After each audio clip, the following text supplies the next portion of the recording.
أعوذ بالله من الشيطان الرجيم بسم الله الرحمن الرحيم السلام عليكم ورحمة الله تعالى وبركاته الحمد لله وكفى والصلاة والسلام على رسوله المصطفى وعلى آله ومن اهتدى إلى يوم الدين أما بعد. Terima kasih kepada kursi majlis. Pertama sekali mari kita merapatkan kesyukuran kita kepada Allah Subhanahu wa taala. Dan saya diberikan tanggungjawab untuk mengupas ayat surah Baqarah yang bernombor 159 yang berbunyi innal ladzina yaktumuna ma anzalna minal bayyinati wal huda min ba'di ma bayyannas innal ladzina yaktumuna ma anzalna minal bayyinati wal huda min ba'di ma bayyannas min ba'di ma bayanna sifil kitab ulaika yal'anuhumullah wa yal'anuhumul la'inun illa alladhina tabu wa aslahu wa bayyanu fa ulaika atubu alaihim wa ana at-tawwabur rahim. Dalam kesempatan ini maksudnya bahwasanya Allah telah berfirman, sesungguhnya orang-orang yang menyembunyikan ayat-ayat Allah, keterangan-keterangan Allah dan juga petunjuk-petunjuknya selepas Allah memperjelaskan kepada manusia daripada kitabnya, maka mereka itulah orang yang dilaknat oleh Allah dan akan dilaknat oleh sekalian daripada manusia dan juga makhluk, kecuali orang yang bertaubat, kemudian dia melakukan kebaikan, kemudian dia juga menyata dan memperjelaskan, maka merekalah orang yang kumaafkan, kata Allah, dan aku adalah Tuhan yang Maha Pemaaf lagi Maha Mengasihi. Dalam kesempatan ini, saudara-saudara, tuan-tuan muslimin dan muslimat dan rahmati Allah, saya telah merujuk kepada 5 buah kitab tafsir, termasuk kitab tafsir Tabari, juga kitab tafsir Qurtubi, dan juga beberapa kitab lain, untuk memperlihatkan bagaimanakah pandangan ulama tentang ayat ini. Maka saya suka menarik tentang asbabun nuzul kepada ayat ini, seperti mana yang telah disebut oleh Imam Tabari di dalam kitab tafsirnya dalam jilid yang kedua. Beliau telah menyebut ayat ini telah diturunkan, ataupun ayat ini mempunyai latar belakangnya yang disebut sebagai asbabun nuzul. Tuan-tuan, saudara-saudari, kepahaman kita tentang asbabun nuzul adalah suatu perkara yang sangat mustahak, sehingga disebut oleh Dr. Muhammad Ali dalam kitabnya Fiqhul Islami bahawasanya memahami asbabun nuzul adalah salah satu daripada tunjang kepada kepahaman kita tentang sesuatu kepada latar belakang ayat. Ini kerana katanya hampir keseluruhan daripada 2/3 ayat Al-Quran itu diturunkan mempunyai asbabun nuzul atau sebab dan musababnya. Maka kata beliau, dalam ayat ini diturunkan mempunyai 2 sebab. Yang pertama, ia diturunkan kerana orang-orang Yahudi telah menyembunyikan nuzilat hazil ayah, sebab orang-orang Yahudi telah menyembunyikan tentang ayat rejam, yaitu kerana rejamnya orang-orang yang berkahwin itu tidak disebut dalam hadis, tetapi disebut dalam kitab Taurat, bahawasanya lelaki dan perempuan yang berkahwin apabila ia berzinar maka hendaklah ia direjam. Maka apabila para sahabat bertanya kepada mereka tentang ayat ini, mereka menyembunyikan daripada kebenarannya. Sebab yang kedua, ia dinakalkan daripada Ibnu Abbas radhiyallahu, di mana beliau menyebut anna Muaz bin Jabal, yaitu Muaz bin Jabal bersama dengan seorang lagi yang bernama Sa'ad bin Muaz dan bersama seorang lagi bernama Kharijah bin Zaid, sa'alu nafaran minal yahud. Ketiga orang ini telah bertanya satu kumpulan daripada orang-orang Yahudi tentang sifat dan juga tentang kebenaran Nabi Muhammad SAW, tetapi mereka fakatamuhu iya, tetapi mereka menyembunyikan tentang kebenaran Nabi Muhammad SAW. Jadi berdasarkan kepada ayat ini, tidaklah wajar kita menafsir ayat ini tanpa kita menuju kepada asbabul nuzul kepada ayat ini. Artinya ayat ini mempunyai latar belakangnya, mempunyai nilai sejarahnya yang tersendiri. Bagaimanakah ayat ini diturunkan oleh Allah kepada Nabi Muhammad dan para sahabatnya, kerana menceritakan tentang sikap, menceritakan tentang budaya orang-orang Yahudi ini apabila mereka itu ditanyakan mereka tentang kebenaran, lalu mereka menyembunyikan kebenaran itu, walaupun di depan mereka itu Nabi Muhammad SAW. Tuan-tuan, sebab itu saya suka menarik tentang bagaimana nak memberi kepahaman dan melanjutkan kepahaman kita mengenai bagaimana sikap orang Yahudi yang menyembunyikan kebenaran.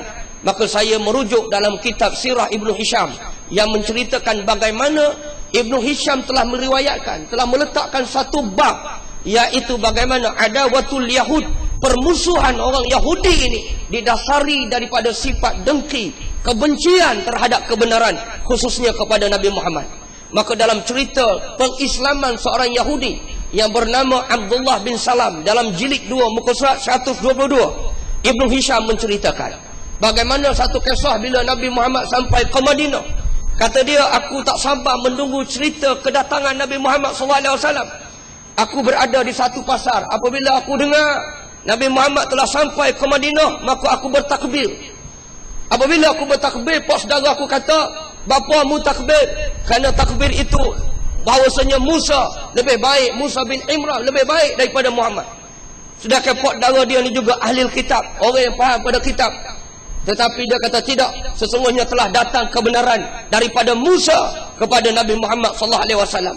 Lalu dia, pak saudara dia halal, tetapi dia pergi jumpa Nabi Muhammad. Pendek kau cerita, fa aslama, lalu dia memeluk Islam di tangan Nabi Muhammad SAW. Kerana apa? Kerana Abdullah bin Salam ini seorang yang pendeta, ilmuwan Yahudi yang mengetahui sifat dan juga ciri-ciri dan juga nama Nabi Muhammad jelas dibutirkan dalam kitab Taurat. Maka lepas dia masuk Islam, cerita yang kita nak ambil syahid berasaskan kepada ayat ini. Apabila dia Islam, dia ya Rasulullah, ya Rasulullah, aku nak cerita pada kamu tentang orang Yahudi ni, qaumun buhtun, satu kaum yang mendustakan ayat Allah, dan mereka ni puak kaki nipu, dan juga mereka sangat dengki kepada engkau. Lepas dia masuk Islam, dia ya Rasulullah, mula masuk ke aku ni pada satu rumah, kemudian kamu sembunyikan aku, kemudian kamu keluar, lalu kamu menyeru, kamu tanya aku siapakah di sisinya. Maka Rasulullah patuh kepada apa yang dicadangkan oleh Abdullah bin Salam. Lalu dia susuk Abdullah bin Salam dari rumah. Lalu Nabi Muhammad keluar, lalu berkata, ayyu rajulinil muhsin Ibnu Salam indakum aw fikum, siapakah seorang lelaki yang bernama Abdullah bin Salam ni di sisi kamu? Orang Yahudi ramai-ramai yang menyaksikan, lalu berkata, yaitu Sayyiduna wa ibnu Sayyidina khubruna wa ulama'una, dia adalah penghulu kami, anak kepada penghulu kami, alim ulama kami, dan ilmuwan pada kami. Pada waktu tu Abdullah bin Salam duduk dalam lagi. Maka lepas pada tu Abdullah bin Salam pun keluar.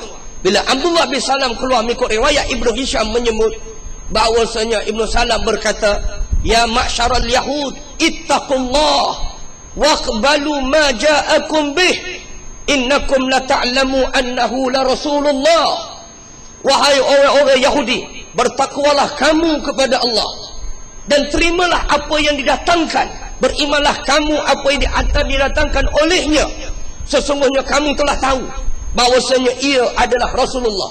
Tajidunahu maktuban indakum fit Taurah fi sifati wasmih, yang kamu telah ketahui dengan jelas butirannya dalam kitab Taurat tentang sifat dan kepribadiannya.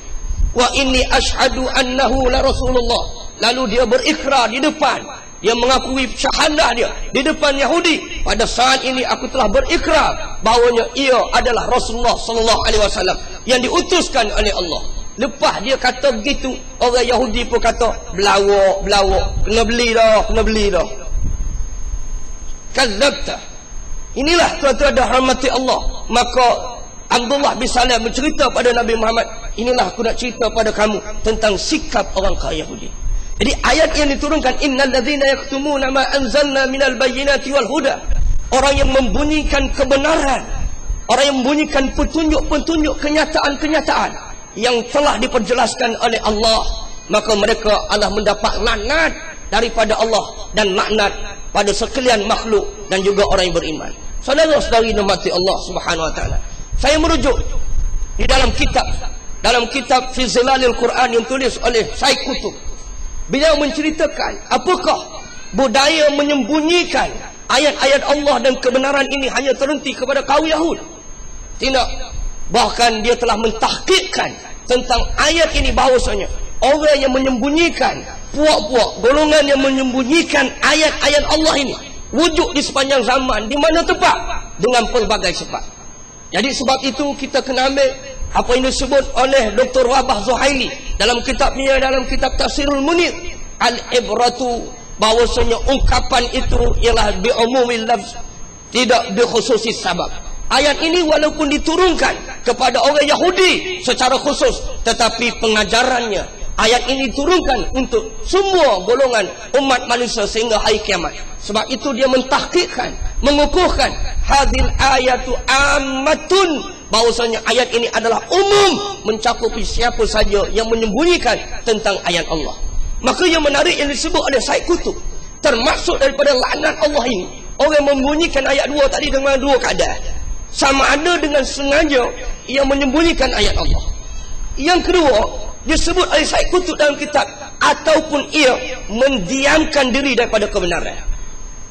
Bukan bermakna orang itu menyembunyikan kebenaran itu termasuk daripada ayat ini, termasuk juga orang yang mendiamkan diri daripada kebenaran. Dia tahu kebenaran itu, apabila orang palsukan di depannya, apabila orang selewengkan di depan dia mempunyai kuasa, kemampuan, ia tidak mengubah, maka ia termasuk di dalam laknat Allah ini. Maka sebab itu saudara-saudari, mari kita mengambil pengajaran daripada ayat ini, bahawasanya menyembunyikan ayat Allah adalah suatu dosa yang besar. Sebab itu dalam kitab Tafsirul Qurtubi menyebut, man katama, siapa yang menyembunyikan ayat Allah, asa, orang ini berlaku maksiat dan berdosa besar. Dia wajib taubat kepada Allah. Sebab itu ayat itu dikafirkan, ayat itu diikut illal ladzina tabu, kecuali orang-orang yang bertaubat, kemudian dia mengislahkan dan ia menyatakan kebenaran, maka mereka itulah golongan yang bertaubat. Artinya orang yang mendiamkan daripada kebenaran juga tidak terlepas daripada ancaman ayat ini. Saudara-saudari rahmati Allah, apakah ilmu yang disembunyikan itu? Ada 3 ilmu yang disebut oleh, ada 3 ilmu yang disebutkan oleh Dr. Wahbah Zuhaili. Yang pertama ilmu syar', yang kedua ilmu nafi', yang ketiga ra' yang sahih. 3 ilmu yang siapa yang menyembunyikan dan ia adalah membawa manfaat kepada umat Islam. Yang pertama, yang membunyikan tentang ayat-ayat Allah, hukum-hukum Allah. Yang kedua, dia menyembunyikan ilmu-ilmu yang bermanfaat kepada umat.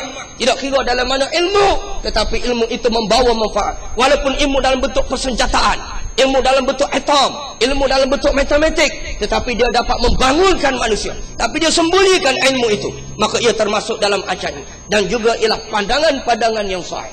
Maka saudara-saudari, tuan-tuan dan hormati Allah, sebab itulah Rasulullah telah menyebut, man su'ila an ilmi ya'lamuhu, siapa yang menyembunyikan ilmu sedangkan ia mengetahui ilmu itu, fakatamahu, ia menyembunyikan, maka Allah kata, wa uljima bilijamin minan nar, ia akan dikekang dengan kengkang daripada api neraka. Tak sekecek sangat atas dunia, maka dia menyembunyikan ilmu, di akhirat kelak Tuhan pasal satu kengkang masuk ke dalam mulut ni, gigi pelusu besar, tetapi ia dicipta daripada api neraka. Sebagai perlambangan mereka di akhirat, di dunia itu telah menyembunyikan ayat-ayat Allah.